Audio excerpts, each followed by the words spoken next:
If you're gearing up for the CSS exam, you know the English paper can be a real beast. And a powerful vocabulary, well, that's not just a nice to have. It's your secret weapon, your competitive edge. In this explainer, we're going to break down 10 essential words that can absolutely make all the difference. Ready? Let's get started. We've all been there, right? You're staring at that vocabulary section, and the pressure is just immense. A few keywords can literally be the difference between a decent score and an outstanding one. That feeling, that knot in your stomach, that anxiety about what's coming next, does the word trepidation seem to fit? If it does, you're definitely not alone. And hey, guess what? That's actually one of the words we're going to master today. So we're going to take that challenge and turn it right into your biggest strength. Think of this as your personal toolkit. And these aren't just any random words. They've been handpicked for their power, their nuance, and how well they fit what the CSS exam is looking for. All right, our first section is all about words of power and presence. Let's dive into how language can describe some of the more subtle forces that shape our world. First up, pernicious. Now, this isn't about some obvious in-your-face danger. No, this is that slow, creeping kind of harm, what you might call nuksan in Urdu. A fantastic synonym for it is deleterious. Think about this sentence. The pernicious influence of corruption has eroded public trust over decades. See? It perfectly captures that gradual, almost invisible destructive effect. Next, we have ubiquitous. This one's pretty simple. It's for something that is, well, everywhere. You can't escape it. In Urdu, har jagah maujood. Its synonym is omnipresent. And what's a perfect modern example? Smartphones have become ubiquitous, shaping daily communication.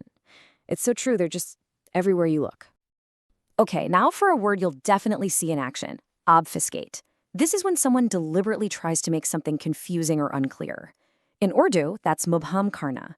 A good synonym is confound. For example, politicians often obfuscate the truth to avoid accountability. It's really the art of using confusing language to hide what's really going on. Let's move on to character and conduct. These next few words are amazing for describing how people behave, but with a whole new level of precision. Have you ever heard a voice that was just so beautiful and pleasant to listen to?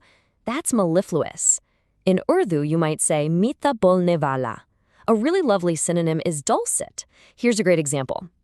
Her mellifluous voice captivated the audience during the poetry recitation. It just flows, doesn't it? Now, this slide is fantastic because it shows two complete opposites. On one side, you've got the recalcitrant person. They're stubbornly disobedient or nafarman. They just refuse to follow orders. And on the other side, you've got the sycophant, the ultimate flatterer, the chaplus, who's always sucking up to powerful people to get ahead. One resists power, the other serves it.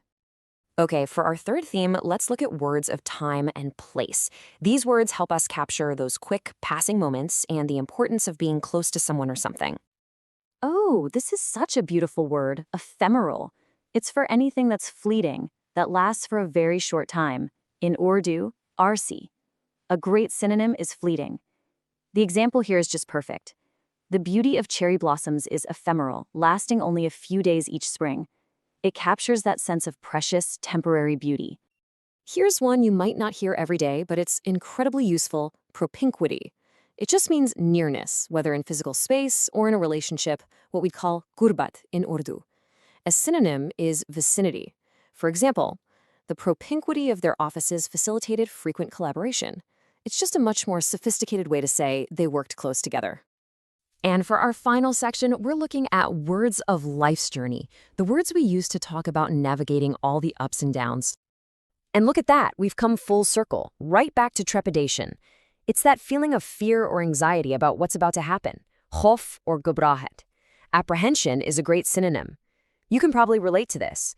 She approached the interview with trepidation, unsure if her qualifications would suffice. We all felt that. And finally, our last word, vicissitude.